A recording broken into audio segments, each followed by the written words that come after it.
Hello అండి, నమస్తే. Welcome back to my channel. ఈరోజు ఛానల్లో వీడియో మజ్జిగ చారు అండి. ఈ మజ్జిగ చారు చాలా ఈజీగా, క్విక్గా, టేస్టీగా చేసుకోవచ్చు.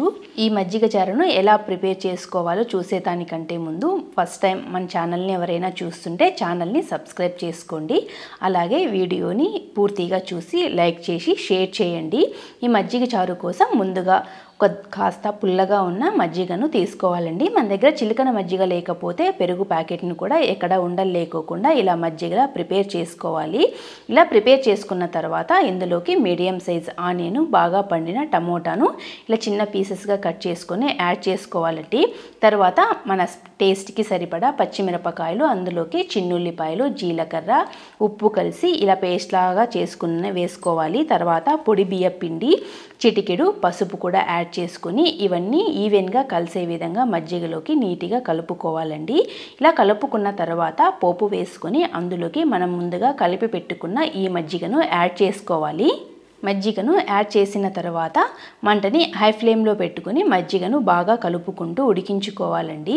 మనం సరిగా కలుపుకోకపోతే ఇక్కడ మనం పొడి బియ్య పిండి వేసుకున్నాం కదండి, బియ్య పిండి ఉంటలు కడుతుంది. అలా కాకుండా మజ్జిగ బాగా ఉడుకు పట్టేంత వరకు కలుపుకోవాలండి. ఇలా ఉడుకు పట్టిన తర్వాత మనం బాగా ఉడికించుకోవాలి. ఇప్పుడు మనం కలుపుకోవాల్సిన అవసరం ఏం లేదండి, ఉడుకు పట్టింది కదా. ఇప్పుడు బియ్య పిండి ఉండలు కట్టదు. ఈ మజ్జిగ చారు మనకి వాతావరణం మారినప్పుడు జలుబు చేస్తుంది కదండి, అలాంటప్పుడు చేసుకొని తింటే ఈ జలుబు కూడా కంట్రోల్ అవుతుందండి. అలా జలుబు ఉన్నవాళ్ళు ఈ సిచ్యువేషన్లో పచ్చికారం కాస్త తగ్గించుకొని 4 మిరియాలను పొడి చేసుకొని వేసుకుంటే ఈ రిజల్ట్ ఇంకా త్వరగా ఉంటుందండి. మనకి ఒకవేళ చిక్కగా కావాలి అనుకుంటే మజ్జిగను కాస్త చిక్కగా తీసుకోవాలి. మా ఇంట్లో పల్చగానే ఇష్టపడతారండి, అందుకే నేను పల్చగా చేసుకున్నాను. మజ్జిగ ఇలా బాగా ఉడుకుతున్నప్పుడు మంటని మీడియం ఫ్లేమ్లో పెట్టుకొని మనం వేసుకున్న ఆనియన్, టమాటో బాగా ఉడికిందో లేదో చెక్ చేసుకోవాలండి. మజ్జిగ చారు కూడా బాగా ఉడికింది. ఈ టమోటాలు, ఆనియన్ కూడా బాగా ఉడికాయండి.